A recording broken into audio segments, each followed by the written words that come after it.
السلام عليكم. النهارده ان شاء الله هنعمل قرنبيط بشرايح الفراخ او الدجاج، والنتيجه بتبقى حلوه قوي. ونبعد بقى عن آلية القرنبيط. تعالوا بقى نسمي الله ونشوف عملنا الجمال ده ازاي. معايا هنا قرنبيطه، هشيل بس الاول التاج الاخضر.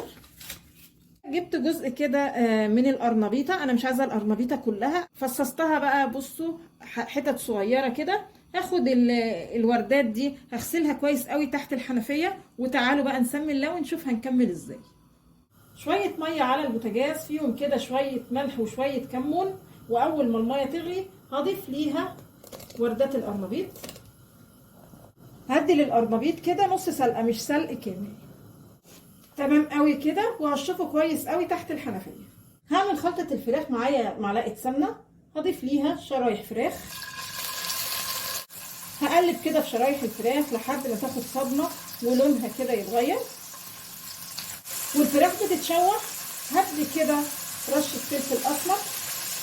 بعد كده هضيف فلفل الوان، بصل شرايح، وفصين ثوم مهروسين. المكونات كلها خدت كده تشويحه تمام. هضيف عصير طماطم ومعلقه معجون صلصه.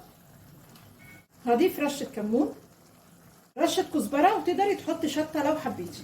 وهظبط الملح. في الوقت ده شرايح الفراخ بقت نص سوا. هضيف ليها بقى وردات القرنبيط.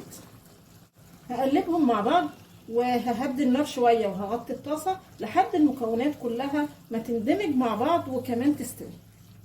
تمام كده، شرايح الفراخ وكمان القرنبيط كل حاجه استوت. هطفي على كده. ممكن القرنبيط خلاص كده جاهز للاكل، بس انا هدخل الصينيه تحت الشوايه بالظبط، الوش بس للصينيه ياخد لون. تتقدم بقى جنبها شويه رز بشعريه، بيبقى طعمه جميل جدا.